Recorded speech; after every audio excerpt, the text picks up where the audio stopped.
Olá, tudo bem? Eu sou o professor Maxwell, professor de Química, e hoje nós vamos falar sobre a periodicidade das propriedades dos átomos. Estamos falando de tabela periódica, como que as propriedades dos átomos variam com a variação do seu número atômico, com a variação do período, do grupo, tá bom? Vamos entender. Bom, o que se encaixa? Olha só, a tabela periódica pode ser usada na previsão de muitas propriedades, muitas das quais são cruciais para a compreensão dos materiais e das ligações químicas. Então, por exemplo, você quer entender sobre o raio de um átomo. Então, com a tabela periódica em mãos, você consegue prever esse raio, ter uma ideia da relação que esse raio tem com os demais átomos. Tá? Então, o que entra aqui em propriedades dos átomos que nós vamos destacar? Raio atômico, raio iônico, energia de ionização e afinidade eletrônica. Vamos discutir cada uma dessas quatro propriedades atômicas. Tá? Raio atômico. O que é o raio atômico? Olha, é muito simples, cara. Raio é a distância do núcleo, do centro do átomo, até o final da sua eletrosfera. Tá bom? O detalhe é que quando o pessoal vai medir esse raio, ele não consegue medir o raio de um átomo isolado, porque a sua eletrosfera não é muito bem definida. É muito complicado você definir os limites da eletrosfera. Então, como que a gente mede o raio de um átomo? A gente pega dois átomos, né, iguais, coloca junto, e aí a gente consegue medir a distância entre o centro de massa de um átomo e o centro de massa do outro átomo. Feito isso, está tranquilo. É só dividir por 2 e nós vamos ter o raio deste átomo. Então, isso é o raio, tá? Distância do núcleo até o final da eletrosfera. Olha, agora nós vamos ver como que o raio atômico varia na minha tabela periódica. Olha aqui, ó, variando o meu grupo. Como que esse raio atômico varia com o grupo? À medida que a gente vai aumentando o número atômico, ou seja, descendo aqui no grupo, nós observamos o aumento do raio.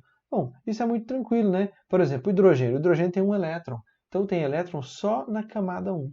O lítio tem 3 elétrons, então eu tenho elétrons na camada 1 e na camada 2. O sódio tem elétrons na camada 1, na camada 2 e na camada 3. O potássio tem elétrons até a quarta camada. Então, à medida que você vai descendo aqui no período, ou desculpa, descendo aqui no grupo, você vai ter um aumento do raio, porque você tem mais elétrons, né? Você tem mais níveis ocupados. Isso aí é tranquilo de avaliar, não é?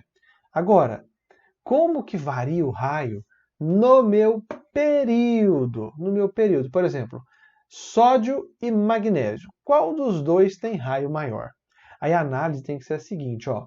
De sódio para magnésio, o que nós observamos? Nós observamos o aumento de um elétron, correto? Correto. Então, o que a gente deveria pensar? Bom, se está aumentando um elétron, quer dizer que a minha eletrosfera está maior. E se a minha eletrosfera está maior, eu vou ter um raio maior. Isso é o que a lógica pensa. Faz até sentido. Só que aí, quando a gente pensa assim, nós desconsideramos que do sódio para o magnésio também aumenta um próton. Também aumenta um próton. E aí a gente entra naquela aula de carga nuclear efetiva. Olha só, do sódio para o magnésio, nós temos aumento de um elétron na camada de valência. Mas, em contrapartida, aumenta um próton. Então, aumenta a carga nuclear. Se aumenta a carga nuclear, pessoal, essa carga nuclear, a carga do núcleo, vai agir sobre todos os elétrons, inclusive sobre o último elétron preenchido, e ele vai fazer o que com esses elétrons? Ele vai atrair para perto de si. De maneira que quanto maior for o número atômico, mais prótons eu tenho, mais fortemente eu atraio esses elétrons. Dessa maneira, à medida que a gente vai aumentando o número atômico dentro do mesmo período, eu observo uma diminuição do raio.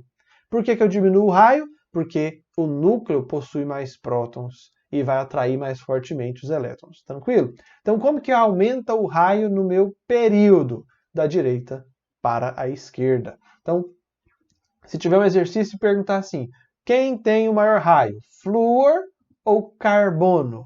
O carbono tem maior raio, tá bom? eles têm têm uma quantidade de elétrons assim, até parecida, né? O carbono tem 6, o flúor tem 9, só que o flúor tem 9 prótons e o carbono tem 6 prótons. Então esses prótons do flúor vão atrair fortemente, mais forte do que os 6 do carbono. Tudo bem? Beleza, raio atômico é isso. Agora, raio iônico já é o raio do íon. O que é um íon? Íon é um átomo em que nós ou adicionamos ou retiramos elétrons do sistema.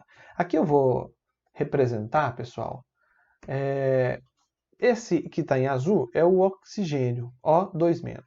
Então isso é um ânion. Por quê? Porque tem carga negativa. Como que eu obtenho o O2-? Adicionando 2 elétrons ao oxigênio. E o magnésio? Esse aqui é o magnésio, esse vermelho. Ele é o magnésio 2+. Como que eu obtenho o magnésio 2+? Retirando 2 elétrons do magnésio, tá bom? Então, quando a gente vai medir essa distância aqui, ó, entre um núcleo ou um centro de massa e o outro centro de massa, a gente tem essa medida completa aqui, ó. Lembra lá do raio atômico? A gente tem a medida completa. Mas como no raio a gente pega 2 átomos iguais, é só pegar a medida completa, dividir por 2 e a gente vai obter o raio.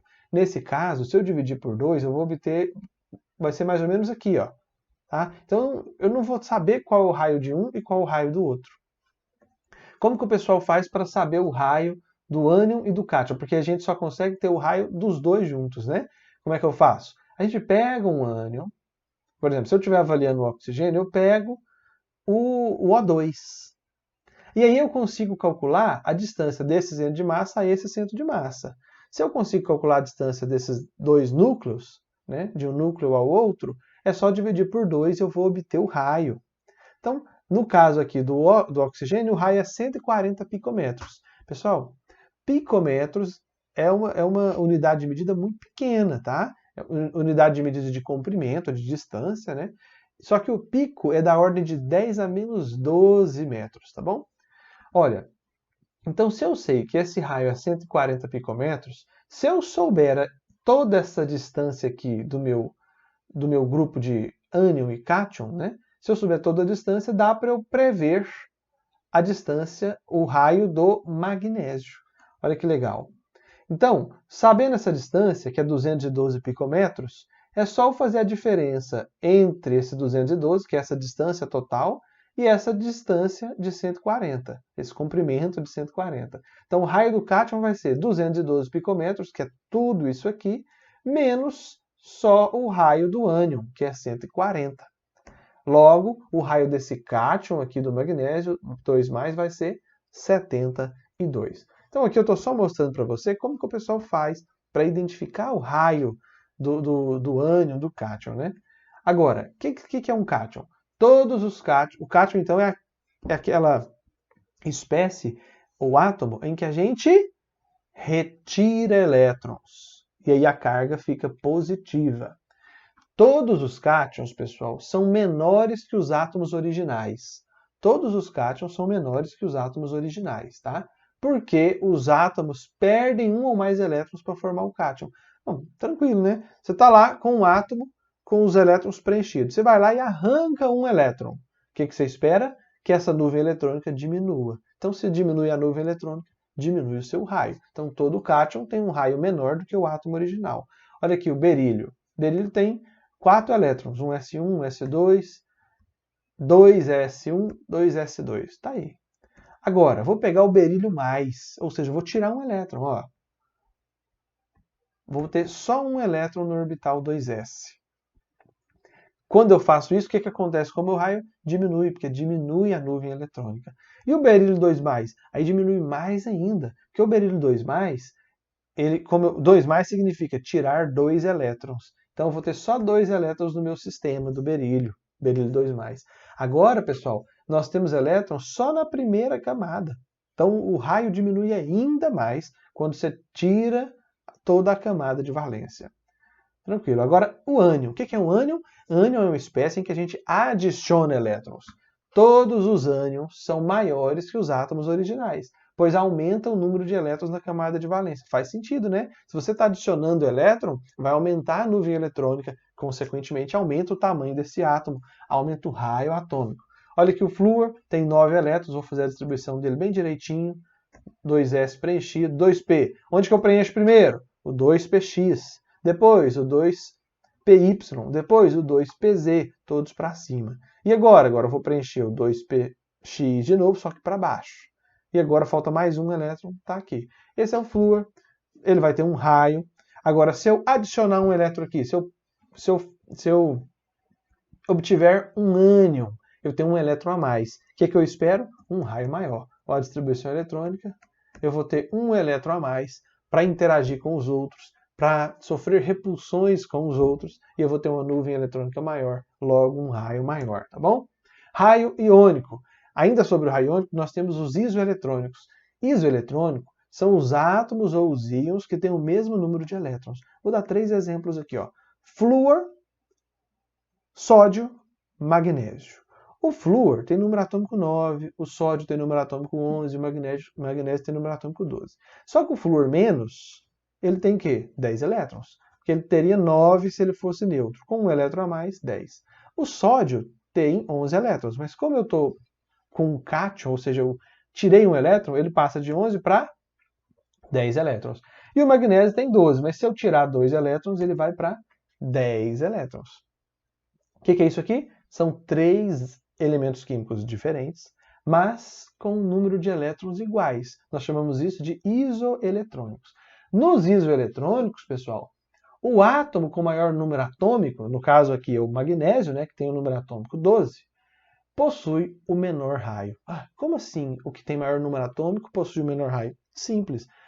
Partindo do pressuposto que a gente já compreendeu o que é carga nuclear efetiva, olha só, o magnésio tem 12 prótons, o sódio tem 11 prótons, o flúor tem 9 prótons. Qual que tem a maior carga positiva lá no núcleo? O magnésio, porque tem 12 cargas positivas. Se ele tem maior carga positiva, ele vai exercer um potencial de atração nos meus elétrons mais forte do que o sódio, do que o flúor. Se o potencial de atração é mais forte, esses elétrons vão estar mais próximos do núcleo. Feito isso, o raio fica menor, tá bom? Energia de ionização. Energia de ionização, pessoal, é a energia necessária para remover um elétron de um átomo na fase gasosa. Então, olha só, vamos tirar um elétron do sistema? Vamos. Só que para fazer isso eu gasto energia. Né? Que energia é essa? Ela é chamada de energia de ionização. Então aqui eu peguei qualquer elemento gasoso e aí eu vou retirar um elétron. Ó. Retirei um elétron. Agora, se eu retiro um elétron, eu vou ter como produto um cátion. Agora eu vou pegar na prática o cobre. Cobre gasoso, vou retirar um elétron dele. Quando eu retiro esse elétron, eu vou ter o cobre mais. Tá bom? Para fazer isso, eu gasto energia. Tá? Qual que é a energia que a gente gasta? 8,14 eletronvolts. Tem como eu tirar mais um elétron aqui desse cobre mais? Tem. Eu pego o cobre mais e vou retirar mais um elétron. Como que eu retiro um elétron do sistema? Tem diversas maneiras. É só você bombardear a energia. Por exemplo, você incide uma luz na região do ultravioleta. Você consegue tirar os elétrons de valência sim. Olha, cobre mais. Agora que a gente retirou mais um elétron, eu vou ter o cobre 2 mais. Qual que é a energia que eu gasto para tirar isso? Para tirar esse segundo elétron? 20,26 eletronvolts. Pessoal, retirar o segundo elétron é sempre mais difícil que retirar o primeiro elétron, tá? Quando eu falo segundo, é na segunda vez. Porque quando a gente retira o elétron, normalmente a gente retira lá da camada de valência. Quando eu retiro o último elétron da valência, pá, tirei o elétron, vou gastar uma energia. Esse elétron está a uma distância do núcleo e sendo blindado por diversos outros elétrons. Quando ele sai e eu quero tirar outro elétron, eu vou tirar um elétron que estaria abaixo dele, né? Quando eu vou tirar esse elétron, como eu tenho menos elétrons blindando, a carga nuclear efetiva que ele sente é maior. Então, por isso que é mais difícil tirar. Olha aqui o cobre. Está aqui a distribuição eletrônica no diagrama de Linus Pauling. Lembrando, essa distribuição eletrônica está certa? Não está, não. Você lembra que eu falei lá na aula de construção de orbitais atômicos? Quando eu tenho um orbital do tipo D com 4 elétrons ou com 9 elétrons, nós vamos observar a promoção de um elétron de menor energia, no caso, o imediatamente de menor energia é o 4s2, um elétron daqui indo para o 3D. Então o que acontece é, eu vou ter isso aqui, ó, sai um elétron do orbital do subnível do tipo do 4s e vai para o subnível 3D. Beleza? Então isso aqui é o que realmente eu tenho. Agora, o que nós vamos fazer? Retirar um elétron. Ó, vou retirar esse elétron. Então, eu retiro esse elétron da valência. Pessoal, na hora de retirar elétron, a gente retira na valência, não no último que nós preenchemos, tá? Lembre-se disso. Vou retirar esse elétron aqui. Quando eu retiro ele, eu tenho todos esses demais aqui blindando da carga nuclear que esse núcleo faz, né? Então, retirei ele. Quando eu retiro esse elétron, eu vou gastar 8,14 eletronvolts. E eu vou produzir o cobre mais. Agora, eu vou retirar mais um elétron. Tá? De onde eu vou tirar o elétron? Vou tirar, então, da minha camada de valência, que é a terceira, e vou lá para o subnível do tipo D, que foi o último que preencheu nessa camada. Então, eu não vou ter mais 10, eu vou ter 9 elétrons. Retirei esse segundo elétron. Agora, é mais difícil retirar esse segundo elétron. Por que é mais difícil? Por que eu gasto bem mais energia? Mais que o dobro. Eu gasto mais que o dobro porque esse elétron agora só tem blindando do núcleo 2 camadas internas. O elétron do 4s tinha 3 camadas internas. Então, se a blindagem é menor, o potencial que ele sente do núcleo é maior. A carga efetiva sobre ele é maior. Se a carga efetiva é maior, é mais difícil tirar. Sendo mais difícil tirar, eu gasto mais energia. Tá bom? Então, quando eu tiro esse segundo elétron, eu formo o cobre 2+. Agora, como que a energia de ionização varia na tabela? Dentro do mesmo grupo, ela vai crescer de baixo para cima. Tá? Ou seja, quanto mais próximo o elétron tiver do núcleo, mais difícil é de tirar. Então, maior a energia de ionização. Agora, no meu período, ela vai crescer da esquerda para a direita. Tá? Ou seja, por que o flúor tem uma energia de ionização maior do que a do lítio, se eles estão no mesmo período? Porque o flúor tem quantos prótons mesmo? Tem 9. Quantos prótons tem o lítio? Tem só 3. Então, se o flúor tem 9 prótons, a carga nuclear é maior. Então, a carga nuclear efetiva vai ser maior. Se a carga nuclear efetiva é maior, é mais difícil tirar. Sendo mais difícil tirar, aumenta a energia. Então, aumenta a energia da esquerda para a direita. Agora, olha só. Afinidade eletrônica. A afinidade eletrônica é a energia liberada quando um elétron se liga a um átomo na fase gasosa. Tá? Então, quando o elétron liga a um átomo, eu vou ter uma liberação de energia. Essa liberação de energia se chama energia de afinidade eletrônica. Tá bom? Olha aqui o exemplo. Você tem um cloro gasoso. E aí você adiciona um elétron nesse cloro. O que você vai ter agora? Um cloro menos.